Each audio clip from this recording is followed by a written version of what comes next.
भारत और पाकिस्तान के बीच तनाव के बाद पाकिस्तानी डॉन शहजाद भट्टी ने लॉरेंस बिश्नोई को मारने का धमकी दिया था, जिसके बाद लॉरेंस बिश्नोई गैंग के बदमाशों ने इसे ढूंढना शुरू कर दिया था। अब जाकर दोस्तों शहजाद भट्टी को लेकर जो जानकारी आई है उसे जानकर आप लोग भी चौंक जाओगे। वहीं लॉरेंस बिश्नोई ने पाकिस्तानी आतंकी हाफिज सईद को भी मारने का धमकी दिया था। तो क्या क्या जानकारियां निकलकर सामने आई है, साथ ही साथ मोदी ने किस तरह से पाकिस्तान को धोया, सारे बातों का खुलासा इस वीडियो में बारीकी से करेंगे। साथ ही आपको हम बताएंगे किस तरह से दुबई से लॉरेंस बिश्नोई के खास साथी को गिरफ्तार करा गया। सारे बातों का चर्चा इस वीडियो में बारीकी से करेंगे, लेकिन इससे पहले आप सबको नमस्कार, प्रणाम, आदाब, सत श्री अकाल, जय श्री महाकाल दोस्तों।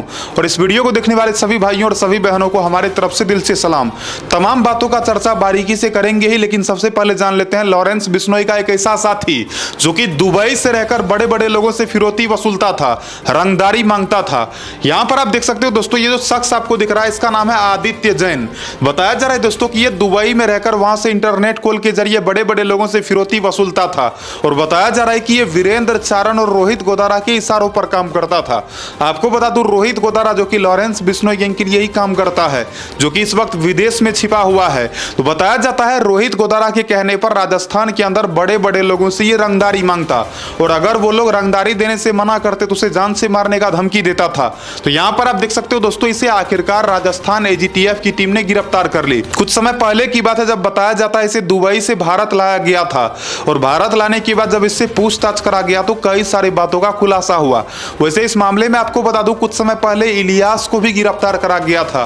बीते 10 अप्रैल की बात है जब बताया जाता है इलियास जो कि लॉरेंस बिश्नोई गैंग के लिए ही काम करता था, वो भी दुबई से भारत लौटा था और अपने घर में छिपा हुआ था।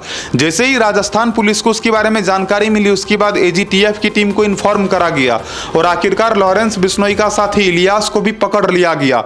अब जाकर कहा जा रहा है दोस्तों कि आदित्य जैन की गिरफ्तारी के बाद रोहित गोदारा के बारे में भी पता लगेगा। आपको जानकारी के लिए बता दूं, पिछले कई वर्षों से राजस्थान पुलिस उसे पकड़ना चाहती है, लेकिन रोहित गोदारा राजस्थान पुलिस को पकड़ने नहीं दे रहा है। और कुछ समय पहले की बात है जब फर्जी पासपोर्ट के जरिए वो दुबई भाग गया, और दुबई जाने के बाद वहीं से लॉरेंस बिश्नोई गैंग के लिए काम करना शुरू कर दिया। अब चर्चा कर लेते हैं दोस्तों किस तरह से लॉरेंस बिश्नोई और पाकिस्तानी डॉन शहजाद भट्टी के बीच आपस में कंट्रोवर्सी चल रहा था, दोनों के बीच विवाद चल रहा था। आपको पता होगा दोस्तों किस तरह से बीते 22 अप्रैल को पहलगाम के अंदर भारतीय लोगों को मारा गया।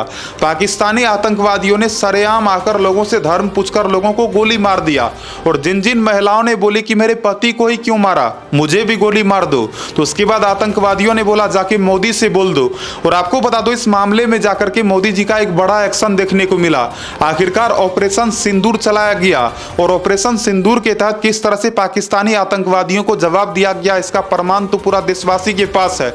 आपको बता दूं, पाकिस्तान के अंदर 9 आतंकी ठिकानों को तबाह कर दिया गया। और आपको बता दूं, बाद में जब भारत और पाकिस्तान के बीच युद्ध विराम लगा, उसके बाद ऑपरेशन सिंदूर को लेकर जिस तरह से मोदी जी ने पूरे देशवासियों को संबोधित किए। आपको बता दूं, मोदी जी का साफ साफ कहना है कि अगर पाकिस्तान इस तरह का हरकत करता है तो पाकिस्तान को किसी भी कीमत पर छोड़ा नहीं जाएगा। और आपको बता दूं, पाकिस्तान सरकार को भी मोदी जी ने अपने संबोधन के जरिए करारा तमाचा मारने का काम किए हैं। मोदी जी का कहना है कि पाकिस्तान के अंदर जो आतंकवाद बढ़ रहा है उसमें सबसे बड़ा गलती पाकिस्तान सरकार की है, क्योंकि आपको बता दूं, ऑपरेशन सिंदूर के तहत जब पाकिस्तान के अंदर 9 आतंकी ठिकानों को तबाह करा गया तो बताया जा रहा है कि तकरीबन 100 से ज्यादा आतंकवादी मारा गया। और आपको जानकर ताजुब होगी दोस्तों, पाकिस्तान के अंदर जब वो आतंकवादी मारा गया तो उसको श्रद्धांजलि देने के लिए पाकिस्तान पुलिस गई थी। सोचो कि पुलिस वाला खुद ही आतंकवादियों से मिला हुआ है, तो इससे तो साफ साफ स्पष्ट होता है कि पाकिस्तान के अंदर पाकिस्तान सरकार ही आतंकवाद को पनाह दे रखी है।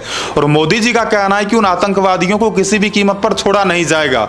साथ ही साथ आप में से कई सारे लोगों को लगता होगा कि भारत और पाकिस्तान के बीच युद्ध रुक गया, अब आगे युद्ध नहीं होगा, लेकिन आपको जानकारी के लिए बता दूं, फिलहाल ऑपरेशन सिंदूर को केवल स्थगित करा गया है, रुका नहीं है। अगर एक बार फिर से पाकिस्तान अपने तरफ से गलती करता है तो इस बार पाकिस्तान को सबक सिखाने में कोई कसर नहीं छोड़ा जाएगा। वहीं आपको बता दूं, लॉरेंस बिश्नोई ने कुछ समय पहले पाकिस्तानी आतंकी हाफिज सईद को धमकाया था। लॉरेंस बिश्नोई गैंग के माध्यम से पाकिस्तानी आतंकी हाफिज सईद को जान से मारने का धमकी दिया गया, और लॉरेंस बिश्नोई गैंग ने कहा कि इस हाफिज सईद को मारने के लिए अगर पाकिस्तान जाना पड़ेगा तो पाकिस्तान के अंदर घुसकर मारेंगे। और इस तरह के बयान के बाद, इस तरह की धमकी के बाद पाकिस्तानी डॉन शहजाद भट्टी ने उल्टा लॉरेंस बिश्नोई को ही धमका दिया था। इसने कहा था कि लॉरेंस तू पाकिस्तानियों का कुछ नहीं बिगाड़ पाएगा। जिसके बाद आपको बता दो, इस शहजाद भट्टी को लॉरेंस गैंग के बदमाशों ने दुबई के अंदर ढूंढना शुरू कर दिया था। और ये जो शहजाद भट्टी है ये दुबई के अंदर भागता फिर रहा था। लेकिन आपको जानकर दोस्तों बहुत ही शर्म आएगी, भारत के अंदर भी कुछ ऐसे गिरे हुए लोग हैं जो कि इस तरह के पाकिस्तानियों का समर्थन करते हैं। कुछ लोगों ने कहा था कि शहजाद भट्टी को डर नहीं हुआ, लेकिन आपको जानकारी के लिए बता दूं, जब ये शहजाद भट्टी दुबई में रह रहा था, दुबई में जिस स्थान पर ये रहता था, जब लॉरेंस बिश्नोई गैंग के बदमाशों ने इसे ढूंढना शुरू करा तो ये अपना घर खाली करके वहां से भाग गया था, जहां ये भाड़े के मकान में दुबई के अंदर रह रहा था। बताया जाता है भारत और पाकिस्तान के बीच जब तनाव बढ़ा, जब इसे पता चला कि लॉरेंस बिश्नोई गैंग का बदमाश इसे ढूंढ रहा है, उसके बाद से दोस्तों ये अपना घर खाली करके ही फरार हो गया था। लेकिन बाद में बताया जाता है एक बार फिर से ये लौटकर वापस तब आया जब भारत और पाकिस्तान के बीच तनाव जाकर कम हुआ। तो फिलहाल कहा जा रहा है दोस्तों, अगर सूत्रों की माने तो शहजाद भट्टी ने भी चुप्पी साध लिया, वहीं अगर सूत्रों की माने तो लॉरेंस बिश्नोई गैंग ने भी चुप्पी साध लिया।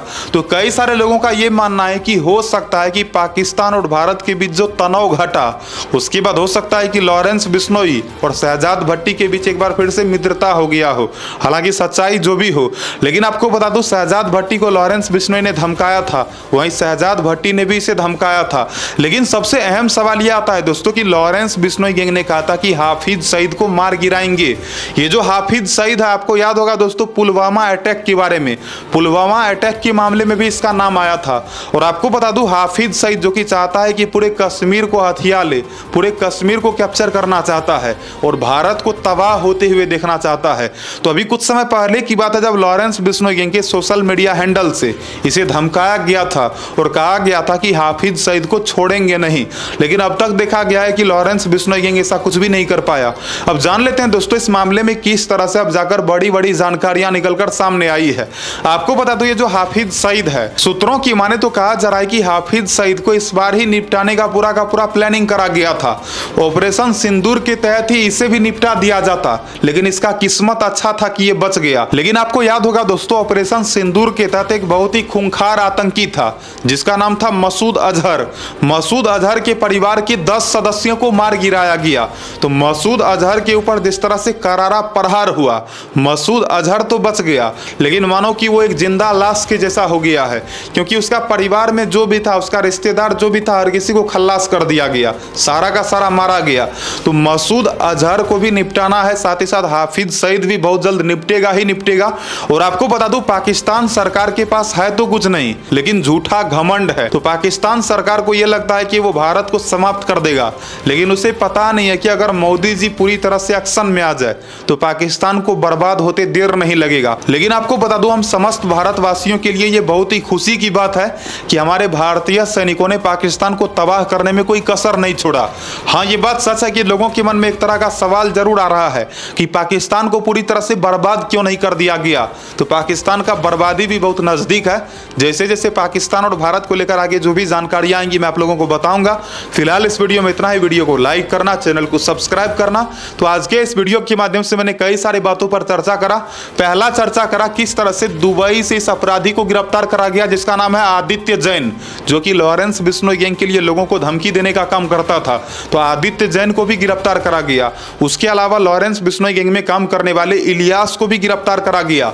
और आपको बता दो इसे प्रोडक्शन वारंट पर गिरफ्तार करा गया है। इसे बहुत जल्द कोर्ट में पेश करा जाएगा और इससे कई तरह का सवाल जवाब भी करा जाएगा। तो आगे जो भी जानकारी आएंगी वो भी आपको मैं बताऊंगा।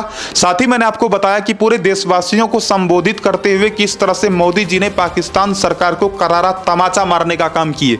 साथ ही इस वीडियो के माध्यम से आपको मैंने बताया किस तरह से शहजाद भट्टी, जिसने लॉरेंस बिश्नोई को धमकाया तो था, लेकिन धमकी के बाद ये खुद ही घर खाली करके फरार हो गया था, और किस तरह से लॉरेंस गैंग ने हाफिज सईद को मारने का धमकी दिया था। तो लॉरेंस बिश्नोई के ऊपर ये कर्ज है कि वो हाफिज सईद जैसे आतंकवादी को खत्म कर दे। अगर ये खत्म कर देता है तो इसका चर्चा और भी ज्यादा बढ़ जाएगा।